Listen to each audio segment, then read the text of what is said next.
नमस्कार दोस्तों, बिरसा की ऑनलाइन क्लास में आपका स्वागत है। दोस्तों, आज मैं नया टॉपिक कारक लेके आया है और हम आज कारक के बारे में पढ़ेंगे।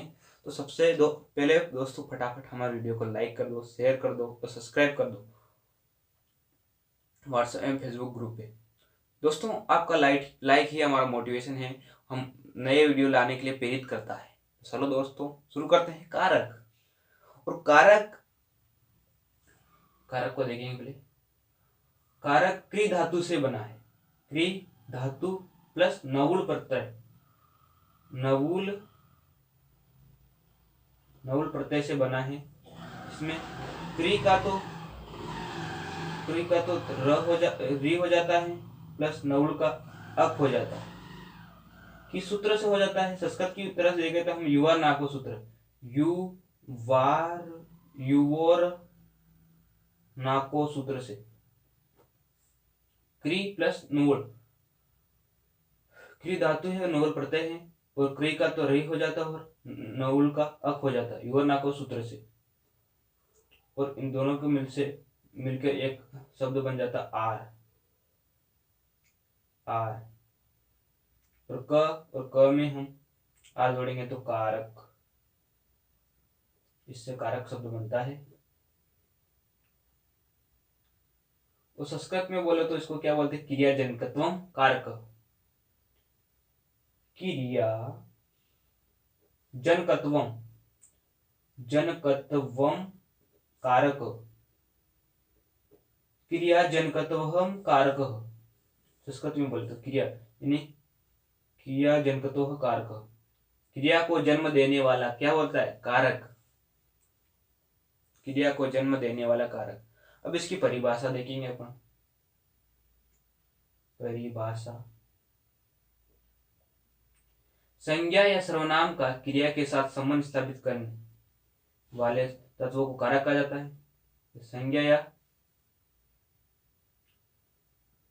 संज्ञा या सर्वनाम, संज्ञा या सर्वनाम का क्रिया के साथ संबंध स्थापित करने वाले शब्द या बोलो शब्दांश को कारक या बोलो परसक भी, इसका दूसरा नाम परसक है, कहा जाता है। संज्ञा या सर्वनाम का क्रिया के साथ संबंध स्थापित करना। संज्ञा हो या सर्वनाम हो, उसका क्रिया के साथ जो संबंध स्थापित करने वाले क्या होते हैं? शब्द होते हैं या शब्दांश होते हैं, को कारक या परसक कहते हैं। कारक को ही परसक भी कहते हैं दूसरे नाम में। अगर कारक शब्द नहीं आ जाए तो कारक का दूसरा नाम क्या है? परसक। और या कारक का उपनाम भी बोल सकते हैं, परसक। चलो, संज्ञा या सर्वनाम का क्रिया के साथ संबंध स्थापित करने वाले शब्द या शब्दांश को कारक या परसक कहा जाता है। अब संज्ञा का मूल रूप। संज्ञा का मूल रूप। संज्ञा का मूल रूप। संज्ञा यदि बिना कारक चिन्हों के साथ लगी होती हो तो उसकी संज्ञा को मूल रूप कहते हैं। जिस वाक्य में हम देखते हैं कि वहां कारक नहीं लगा हुआ हो तो उसे हम संज्ञा की मूल रूप कहते हैं, क्योंकि मूल रूप में संज्ञा का मूल रूप कारक चिन्ह के साथ नहीं होता है। इसीलिए संज्ञा का मूल रूप कैसा होता है? संज्ञा बिना कारक चिन्हों के साथ प्रयुक्त होती है। संज्ञा बिना कारक चिन्हों के साथ प्रयुक्त। संज्ञा बिना कारक चिन्हों के साथ प्रयुक्त। संज्ञा बिना कारक चिन्हों के साथ वाक्य में प्रयुक्त होती है। वहां संज्ञा का मूल रूप होता है। जैसे उदाहरण के द्वारा दिए गए हैं। पहला उदाहरण है, राम खाना खा रहा है। राम खाना खा रहा है। दूसरा है, मूल रूप है, इसके साथ कारक चिन्ह नहीं प्रयुक्त हुआ है, बिना कारक चिन्ह के साथ है, इसलिए एक संज्ञा का मूल रूप है। रोहित गाना गा रहा है, इसमें भी कारक चिन्ह प्रयुक्त नहीं हुआ है, इसलिए यह संज्ञा का मूल रूप है। तीसरा उदाहरण देखते हैं, शिखर जयपुर जाता है। शिखर जयपुर जाता है। राम खाना खा रहा है, रोहित गाना गा रहा है, शिखर जयपुर जा रहा है। ऐसे वाक्य होते हैं, बिना कारक चिन्हों के साथ प्रयुक्त होता है, जिससे संज्ञा का मूल रूप होता है। अब संज्ञा का तिर्यक रूप देखते हैं। संज्ञा का तिर्यक रूप, संज्ञा का तिर्यक रूप,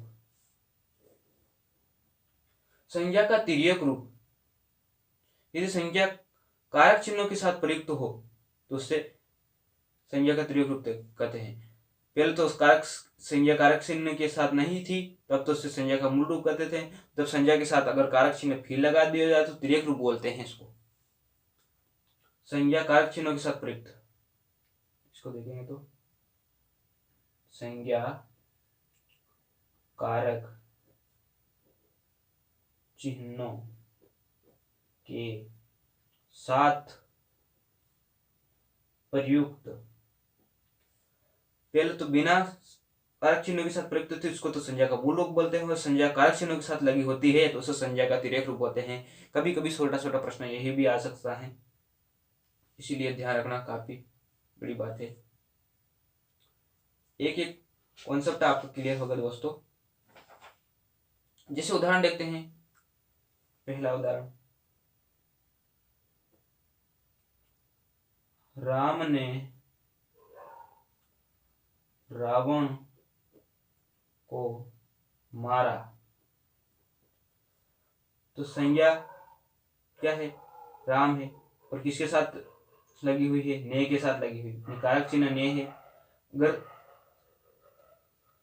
वाक्य में संज्ञा कारक चिन्ह के साथ प्रयुक्त होती है तो उससे हम तिर्यक रूप बोलते हैं, तिर्यक रूप। दूसरा उदाहरण देखते हैं, मोहन ने पेन खरीदा। मोहन ने पेन खरीदा, मोहन तो संज्ञा है उसकी, और संज्ञा जो है कारक चिन्हों के साथ प्रयुक्त हुई, इसीलिए इसी को तिर्यक रूप बोलते हैं। इसी तरह एक तीसरा उदाहरण देखते हैं, श्याम ने पत्र लिखा। पत्र लिखा,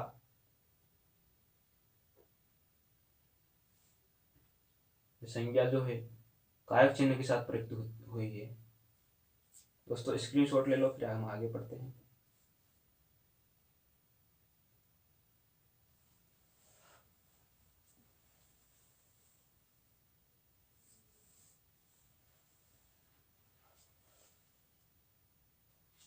चलो दोस्त, अब कारक चिन्हों के बारे में देख लेते हैं अपन, कारक चिन्ह कितने होते हैं। तो कारक चिन्ह और कारक के प्रकार, कारक के 8 प्रकार होते हैं, 8 प्रकार। कारक के कितने प्रकार होते हैं, 8 प्रकार होते हैं। कारक के 8 प्रकार होते हैं, और 8 ही कारकों के स्पर्शक और कारक चिन्ह होते हैं।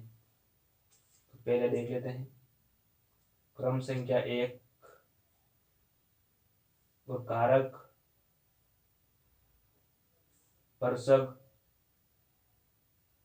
ये इसी को बोलते हैं कारक चिन्ह।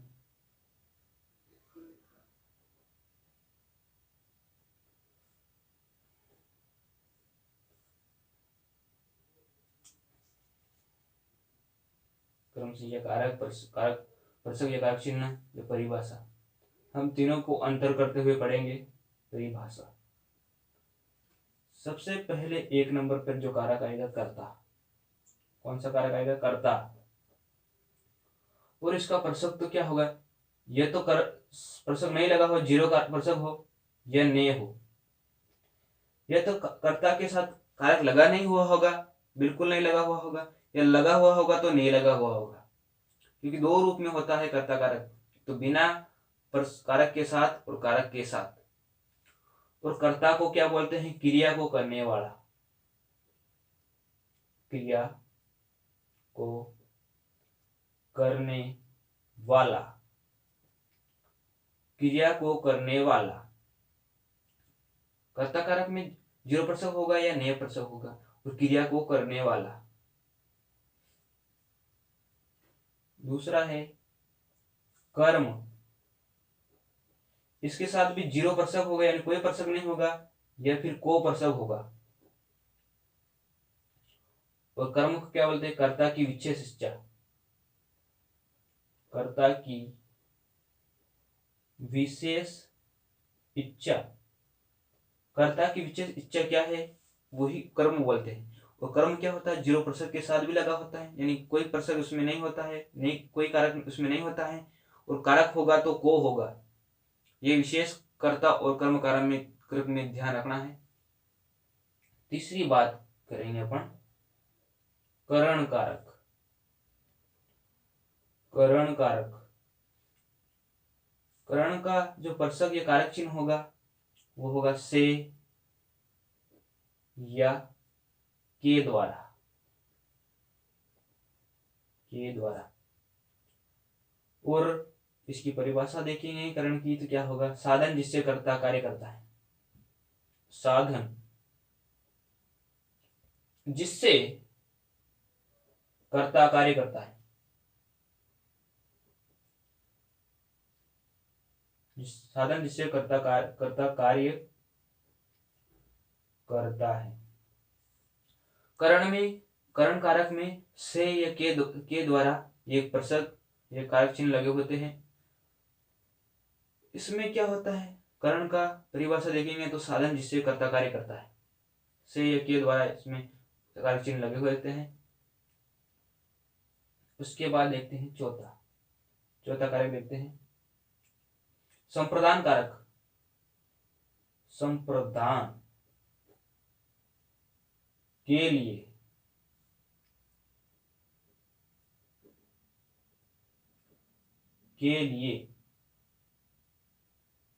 संप्रदान का जो कारक चिन्ह है वो के लिए, उसकी परिभाषा देखेंगे। संप्रदान क्या होता है? देने का कार्य।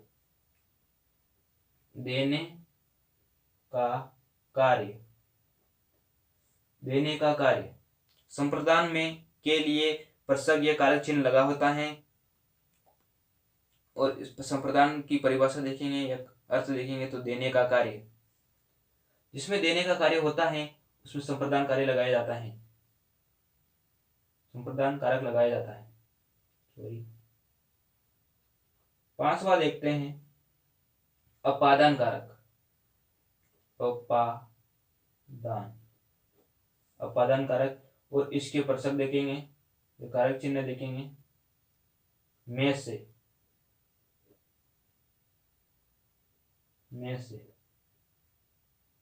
यानी साधन से अलग। क्या है? साधन से अलग। जैसे साइकिल से गिर गया, ऐसे अपादान में से यानी साधन से अलग, अलग होना किसी से। फिर आता है 6 नंबर का अधिकरण। अधिकरण कारक। अधिकरण कारक में पे पर अधिकरण कारक में मैं, पे, पर, ये इसके कारक चिन्ह होते हैं। उसके बाद अधिकरण में अधिकरण ही आधार यानी क्रिया का आधार, क्रिया का आधार, क्रिया का आधार बताने वाला, जैसे छत के ऊपर, घर के ऊपर, ऐसे आधार बताने पर। सातवां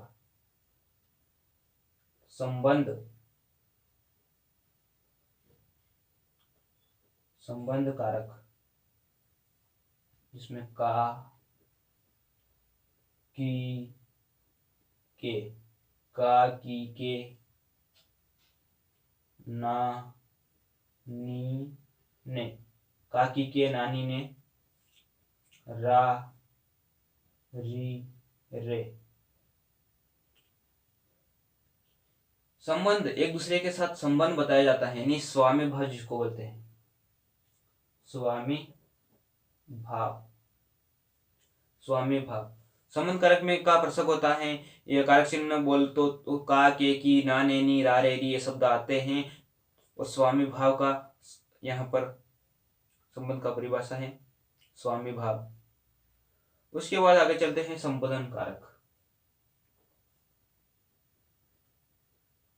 संबोधन कारक, संबोधन कारक, इसका प्रसंग होगा हे, अरे, ओ, हे, अरे, ओ, यानी पुकारने का भाव जिसे बुलाया जाए, पुकारने का भाव, पुकारने का भाव या बुलाया जाए, बुलाया जाए, पुकारने का भाव या बुलाया जाए, तो संबोधन कारक वहां पर होगा। उसके बाद हम कर्ता कारक के देखते हैं। पहला कारक है जो इसका नाम है कर्ता कारक। कर्ता कारक, कर्ता कारक, इसके साथ तो या जीरो प्रसंग होगा या नए प्रसंग होगा, जीरो प्रसंग या नए प्रसंग, या तो जीरो होगा यानी जीरो का मतलब होगा कोई प्रसंग उसमें नहीं लगा होता हो, या फिर नए प्रसंग होगा। ठीक है, चलो। संज्ञा या सर्वनाम का वह रूप जिससे किसी क्रिया का करने का बोध होता है उसे कर्ता कारक कहते हैं। संज्ञा या सर्वनाम का वह रूप जिससे किसी कार्य को करने का बोध होता है उसे कर्ता कारक कहते हैं। उसके बाद हम इसकी थोड़ी सी परिभाषा भी देख लेंगे। जिसके द्वारा क्रिया संपन्न की जाती है उसे कर्ता कहते हैं। परिभाषा देख लेते हैं क्योंकि इसी से याद रखना है उनको अधिकतर। जिसके द्वारा क्रिया संपन्न की जाती है उसे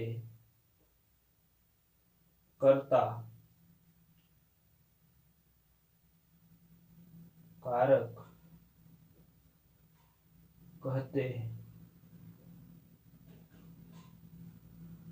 जिसके द्वारा क्रिया संपन्न की जाती है उसे कर्ता कारक कहते हैं। जिसके द्वारा क्रिया संपन्न की जाती है उसे कर्ता कारक कहते हैं।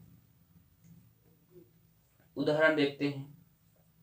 पहला उदाहरण, गुंजन हंसती है, गुंजन हंसती है।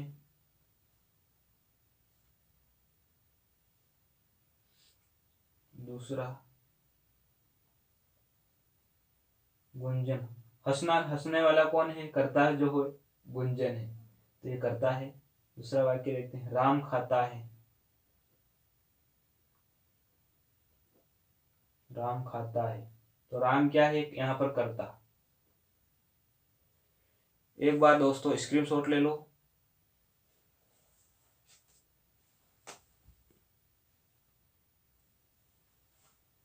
स्क्रीनशॉट ले लो, फिर उसके बाद हम अगले वीडियो में कल पढ़ेंगे बाकी के कारक। तो नमस्कार दोस्तों, फिर मिलते हैं नए वीडियो के साथ।